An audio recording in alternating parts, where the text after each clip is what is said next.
Ngayong 2025, silipin natin at balikan natin si Salmon.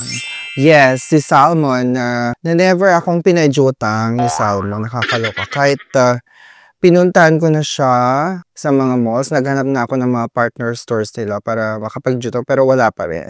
So marami tayong mga video reviews kay Salmon.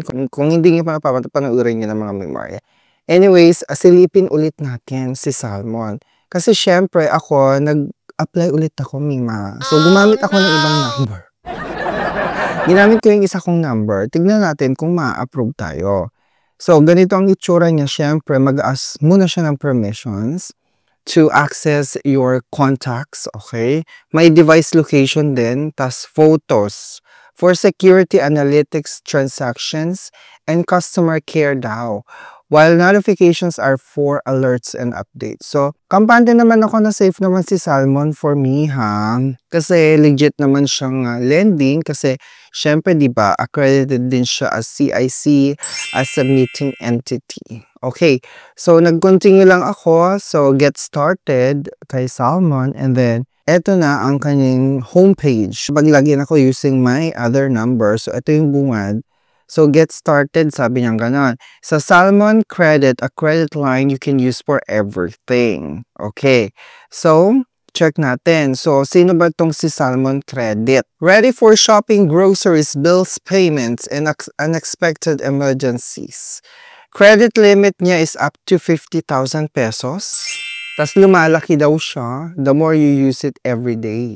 Ang gamit nito, ang paggamit nito is scan QR PH or make online payments using the Salmon app.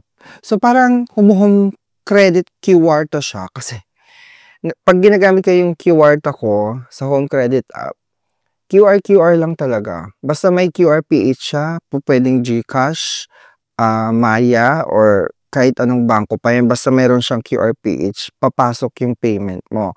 And top class security daw siya and they have 24/7 customer support for all customers. Syempre, nag-set up na ako ng aking account kasi I'm using a different number.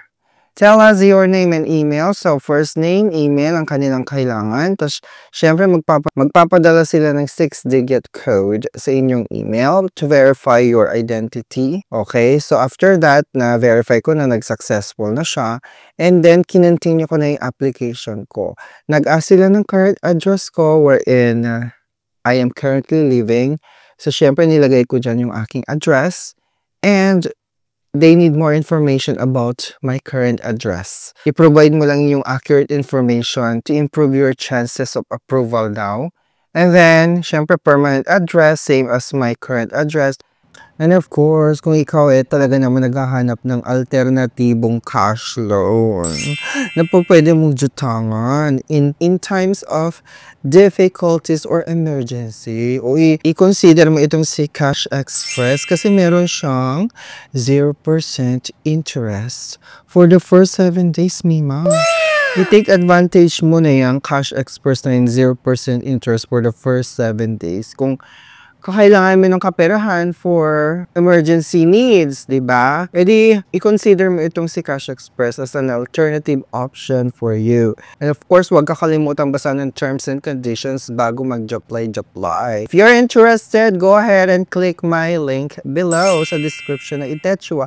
And of course, pa-comment naman kung na-approve na kayo, Itechua, yung mga Mima. Anyways, pagpatuloy natin. And then also your monthly income, ilagay mo din dyan. So, you can choose sources like employment, freelancing, business, remittance, pension, or other. O, diba? And then, tell us about your work. Gusto niyo malaman yung trabaho ko. Siyempre, ilagay-lagay mo dyan. I work, pwede palang OFW. Talaga ba? Okay, anyways, nangingi din sila ng address ng aking opisina. Ibigay mo din yan. Tapos yung company reference, ang nilagay ko dyan is yung HR ko. Ayaw kong bulabugin yung aking supervisor or manager. So, HR na lang nilagay ko. Okay. Kasi baka mamaya, di ba, i-chika ka pa ng charis. Anyways, other sources of income pa pwede mo din ilagay dyan. Sideline, part-time, business, remittance. So, kung nagsa-sideline ka sa gay bar, charis, ilagay mo dyan.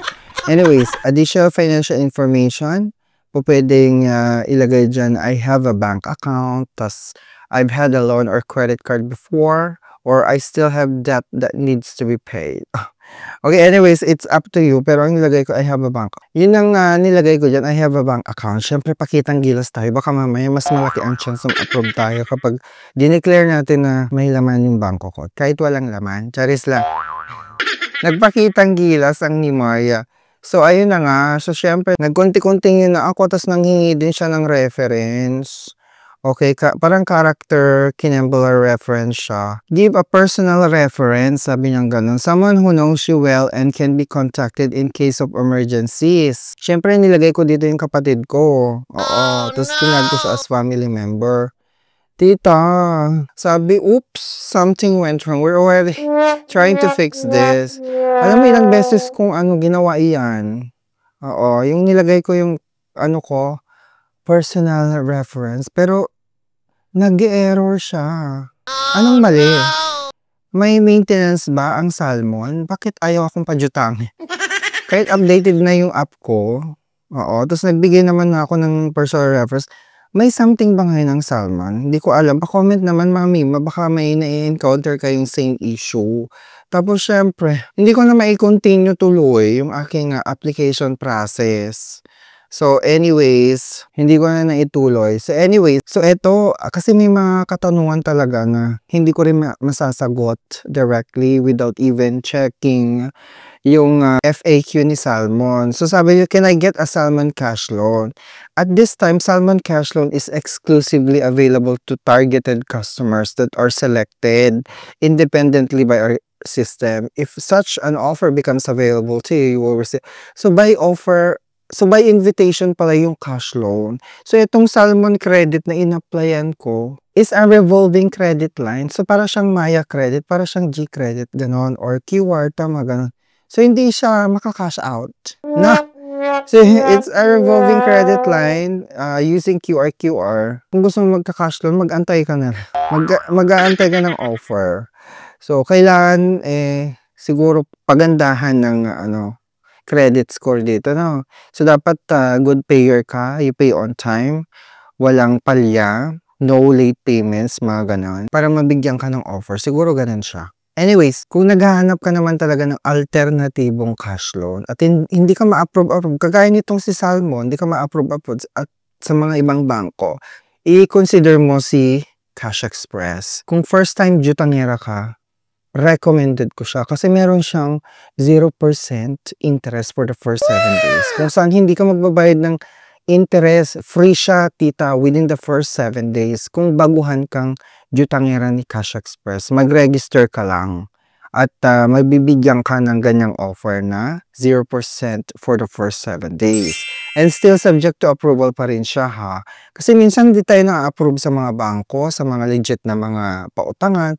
At nakakahiya din talagang jumutang sa mga kakilala natin, lalo sa mga kaibigan at pamilya natin. Ang dami nila nagsasabi, bago ka makajutang sa kanila, sesermonan ka pa talaga ng bonggang-bongga at ichichika ka pa sa mga kamarites nila. Kaya minsan, walang ganang jumutang sa kanila.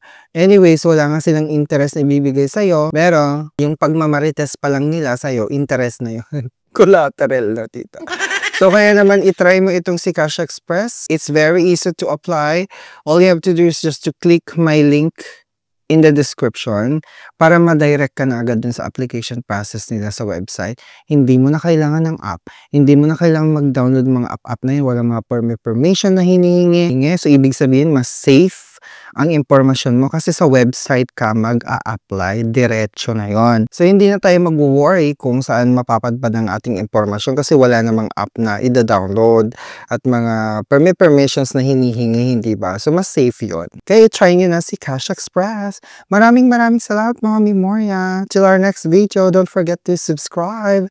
Click the notification bell para every time na magkakaroon tayo ng ganito yung mga video review kayong unang madjajambunan ng Chika Bambam. And thank you! So, hello mga mima, nandito ako ngayon sa kwarto namin. So, as you can see, pinapakita ko ng aking pribadong itechis. Anyways, gusto ko lang sa inyo i-share kasi ang init-init na ng panahon. Grabe na yung panahon nga, sobrang taas na ng temperatura. Tsaka, hindi namin kaya talaga ng walang aircon, o 'di ba, ang taray.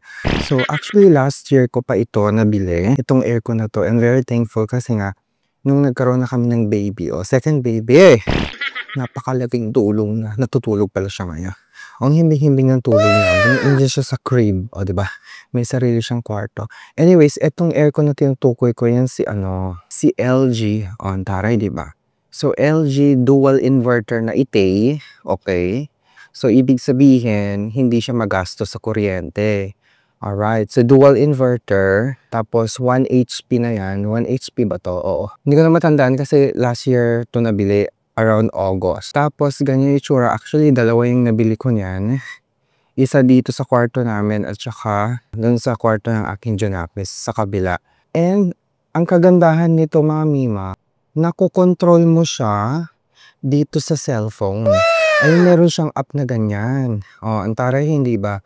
So, magda-download ka ng app na ganyan. Ang tawag dyan is LG ThinkQ. So, dalawa yung aircon namin. Isa kay Marcos, yung anak ko. Tapos, itong room namin. So, pwede mo siyang iset, tita, ng temperatura niya. Okay, kagaya nito. Kunwari, isiset ko siyang in 24. Ay, tumunog. So, ibig sabihin, ayan, ibig sabihin, na-set na siya. Okay? So, itry ulit natin iset siya to 25 degrees as the target. Okay, so 25 ulit. So, talagang sumusunod siya. Nagsisync talaga siya. So, at isa pa to ha, nagagamit ko siya kapag nasa labas kami. Okay? Kapag nasa labas kami ng bahay, tapos kagagaling lang namin ng lakwat siya, ganun. Pauwi na kami. Gusto namin malamig agad yung kwarto. Kasi syempre, di ba, ang init-init sa labas. Gagamitin ko lang tong app na to para i-turn on. Yes! Pwede ko siyang i-turn on gamit dito sa app mismo. O di ba ang taros niya? Kontrolado ko siya kahit nasa labas kami ng bahay. Hindi ko na kailangang mag-antay pa para lumamig yung temperatura kapag nasa bahay na kami. Sa labas pa lang, nasa-set ko na siya. Nato-turn on ko na dito. At saka, eto pa. Kasi madalas kong nakakalimutang isara itong aircon namin. Nakakaloka kasi nga, kampante ako na, ay, meron naman siyang app, pwede ko naman i-turn off anytime. So, kapag nakakalimutan ko siyang i-turn off, pag nasa labas na kami, kunwari nasa kalagitnaan na kami ng aming lakwat siya. Tapos naisip ko, bigla na lang, pumapasok ko, isip, ay, na-turn off ko kaya, napatay ko kaya yung aircon sa bahay. Pag check ko dito sa app, hindi pa pala. So, I have the ability and freedom to turn it off. 'Di ba? Ang taray niya. So, ayan siya, tas hindi lang yan, meron din siyang remote. Siyempre, may remote siyang kasama. Madali lang i-install kasi may dikit-dikit lang yan na adhesive. If in case na wala kang internet, pwede mo siyang i-remote. Ayan, so connected to sa internet din namin. Nagre-red siya ngayon. As you can see, nagre-red siya because kailangan na ng linisin yung filter. Which is napakadaling linisin yung filter niya. Tatanggalin mo lang ito. Every week ko kasing nililinis. Tinatanggal ko lang yan. Tapos, meron siyang parang dyan. Ayan yan. Tatanggalin mo lang yan. Tapos, lilinisin mo lang siya ng toothbrush. Yung mga toothbrush na hindi nyo nagagamit. So, yun yung panlinis mo para hindi siya ganun katigas. And, pakita ko dito din sa kwarto ng aking Junakas. Dito rin naka-install yung isang aircon. So, papasok lang tayo. Ayan. Yan yung room ng aking Junakis. So, ayan. Dalawa yung nabili namin. Napakalaking tulong niya. Kung naghahanap kayo ng aircon na talagang tipid sa kuryente, dual inverter, window type pa siya, hindi mo na kailangang mag-jusok-jusok dyan ng mga hose, di ba? Yung parang indoor ba? Yung parang indoor, ayoko kasi magbutas-butas ng ng pade. So, window type na, total meron ng partition mo lang. Basta meron na siyang ganyan na butas for window type aircon. So, yun na yung binili namin. Kung interested kayo, merong akong link dito sa baba. Just click on the view products. Nandiyan yung product mismo na LG. Madadirect na agad kayo dyan sa Shopee, Mami. Kung hindi mo nung kayang i-cash basis yan or i-full payment yan, sa mga merong SPay later, baka naman, diba, installment, tita, go, gamitin mo ng SPay later at sumukcha ka na ng aircon.